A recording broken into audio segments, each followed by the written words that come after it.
자, 이번에는 줄기와 잇그림이라는 거 대신에 도수분포표라는 걸 배워보도록 하겠습니다. 자, 먼저 지금 이 표를 만약에 우리가 줄기와 잇그림으로 나타낸다면 어떤 상황이 발생할까요?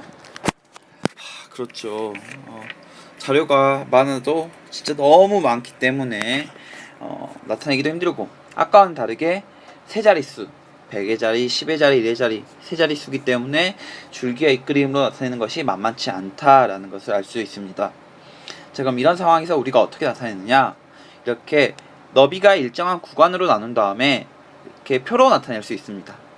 자, 어떻게 표로 나타내는지 한번 선생님이랑 같이 체크해 보도록 하겠습니다. 자, 우선 제일 작은 값이 100대인 것 같고요, 제일 큰 값이 500대인 것 같네요. 자, 그래서 어떻게 하냐면 지금 어묵이 140이죠. 그럼 여기에 100에서 200 사이에 하나 체크합니다. 이렇게. 그 다음에 떡볶이도 100대니까 체크하고, 순대도 100대니까 여기 체크하고, 그 다음에 군고구마 100대니까 하나 체크하고, 그 다음에 또 보면은 달걀 프라이 있네요. 자, 그러면은 이렇게 끄어서 5개로 만들어줍니다. 그 다음에 고기만두 있네요. 하나 체크하고, 그 다음에 없네요. 콘샐러드 있네요. 그럼 이렇게 체크해서 총 몇 개? 7개. 여러분들 선거할 때 이렇게 하나씩 세는 거 해봤죠? 자, 그 다음 200대도 체크해 보겠습니다. 200대는 붕어빵, 그 다음에 핫도그, 그 다음에 여긴 맞네. 한번 해봅시다. 치즈, 단팥, 백설기. 그럼 치즈, 단팥, 백설기. 그 다음에 인절미, 카스테라, 군만두, 호두과자. 4개 있죠? 하나, 둘, 셋, 넷. 그 다음에 또 보니까 햄버거도 있고 닭꼬치, 피자 3개 있으니까 하나, 둘, 3개까지 하면은 총 몇 개다? 그렇죠. 12개 체크할 수 있습니다. 자, 이런 식으로 나머지도 다 하나하나씩 체크를 한다면, 자, 다음과 같이 표가 완성이 됩니다. 자, 여기서 우리가 몇 가지 용어, 또 여기서 중요한 용어가 나오는데요. 용어를 정리해 보겠습니다. 우리가 이 위에서 나온 별량들 있죠. 자, 별량이란 자료를 수량으로 나타낸 것, 이런 것들이 다 하나하나가 별량이 된다고 했습니다. 이 별량들을 다 쓰는 게 아니라 얘를 일정한 구간으로 나눈 다음에 이렇게 100에서 200 사이 이렇게 했죠. 이와 같이 어떤 별량을 일정한 간격으로 나눈 구간을 계급이라고 합니다. 즉, 다시 말해서 계급이란 구간인데 어떤 구간이다? 별량을 일정한 간격으로 나눈 구간을 계급이라고 합니다. 예를 들면은 300kcal 이상 400kcal 미만, 또는 400kcal 이상 500kcal 미만과 같이 이렇게 일정한 간격으로 나눈 구간, 이 구간 자체를 계급이라고 하고요. 계급의 크기는 구간의 너비를 의미합니다. 자, 여기서는 구간의 너비가 400부터 500까지, 300부터 400까지 다 구간의 너비가 몇이에요? 그렇죠. 구간의 너비는 100kcal라는 것을 확인할 수 있습니다. 그래서 계급의 크기는 100kcal다 라고 대답을 하면 됩니다. 자, 계급값이라는 게 뭐냐면은, 계급값이란 각 계급의 가운데 값을 의미합니다. 그럼 계급값을 각 계급에 대하여 일일이 구해보도록 하겠습니다. 자, 첫 번째 계급 100 이상 200 미만의 계급값은 100과 200의 가운데 값 150이 되겠죠. 자, 200 이상 300 미만의 계급값은, 그렇죠, 가운데 값인 250이 됩니다. 자, 이와 같이 계급의 가운데 값을 우리가 계급값이라고 부르는데, 계급값은 계급의 양끝값 있죠. 예를 들어서 200kcal 이상 300kcal 미만의 계급값은 계급의 양끝값 200하고 300을 더한 다음에 얘를 2로 나눠주면 됩니다. 이걸 실제로 계산하면 2분의 500이니까 250이 된다는 것을 확인할 수 있죠. 이렇게 계급값이란 각 계급 그 구간의 가운데 값을 의미합니다. 자, 그 다음에 도수란 각 계급에 속하는 자료의 개수를 의미합니다. 자, 볼까요? 여기서 300kcal 이상 400kcal 미만에 해당하는 자료의 개수는 몇 개? 5개. 400kcal 이상 500kcal 미만에 해당하는 자료의 개수는 몇 개? 3개. 자, 이런 것들을 우리가 뭐라고 부른다? 각 계급의 도수라고 부른다.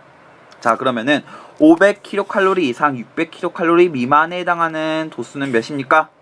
그렇죠. 5라는 것을 확인할 수 있습니다. 도수 분포표라는 것은 자료를 정리해서 계급과 도수로 나타낸 표를 도수 분포표라고 부릅니다. 자, 그러면은 우리가 문제를 통해서 한번 익혀보도록 하겠습니다. 첫 번째, 도수가 가장 큰 계급을 물어봤습니다. 도수가 가장 큰 계급. 계급을 물어봤기 때문에 구간으로 대답을 해야 합니다. 자, 그런데 도수 12가 제일 크죠. 도수가 가장 큰 계급은 이 구간이 계급이랬죠. 자, 그래서 뭐라고 하면 됩니까? 200kcal 이상 300kcal 미만이라고 대답을 해주면 됩니다. 자, 이렇게 항상 단위를 써서 이야기를 하고요. 지금 여러분들 자세히 보면은 이렇게 이상과 미만이라고 되어 있는 부분을 확인할 수 있습니다. 이렇게 200kcal 이상 300kcal 미만이다 라고 대답을 하면 됩니다. 자, 여기서 계급의 크기는 몇입니까? 계급의 크기는 구간의 너비를 뜻한다고 그랬죠. 여기서 구간의 너비는 100kcal가 된다라는 것을 확인할 수 있고요. 도수가 가장 작은 계급의 계급값을 물어봤습니다. 일단 도수가 가장 작은 것은 3이 제일 작죠. 이거의 계급은 뭡니까? 400kcal 이상 500kcal 미만인데 이 계급의 계급값을 물어봤어요. 계급값이란 계급의 가운데 값을 의미한다.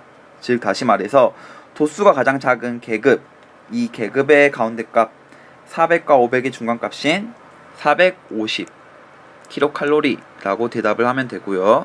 그 다음에 떡볶이가 속해 있는 계급을 물어봤습니다. 자, 봅시다. 떡볶이는 뭐였습니까? 152가 떡볶이에 해당했죠. 그러면은 152는 100 이상 200 미만에 위치해 있겠죠. 계급을 물어봤으니까 구간으로 대답을 해야 됩니다.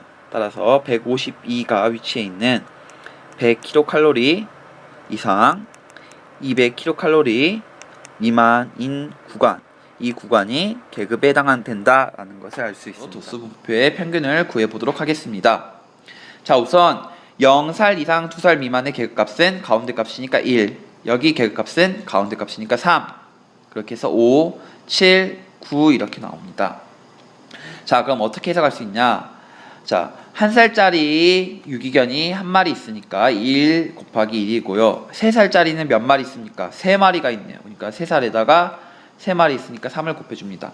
이번엔 5살짜리가 몇 마리 있습니까? 5마리 있네요. 아래는 7살짜리가 8마리가 있네요. 아래는 9살짜리가 3마리가 있네요.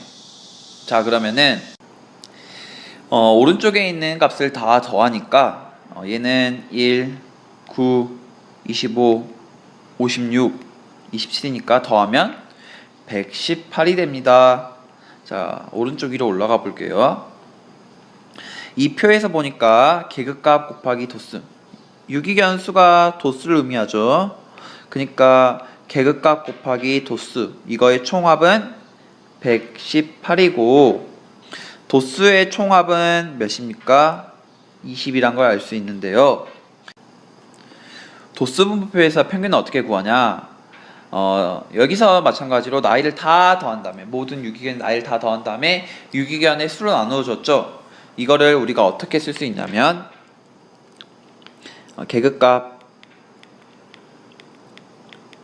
곱하기, 계급값이란 것은 우리 나이를 계급값으로 정한다고 했죠. 왜냐면은 그 나이를 정확히 모르니까 그 계급값에다가 그 해당하는 마리수가 몇 마리 있는지를 구해서 곱해야겠죠.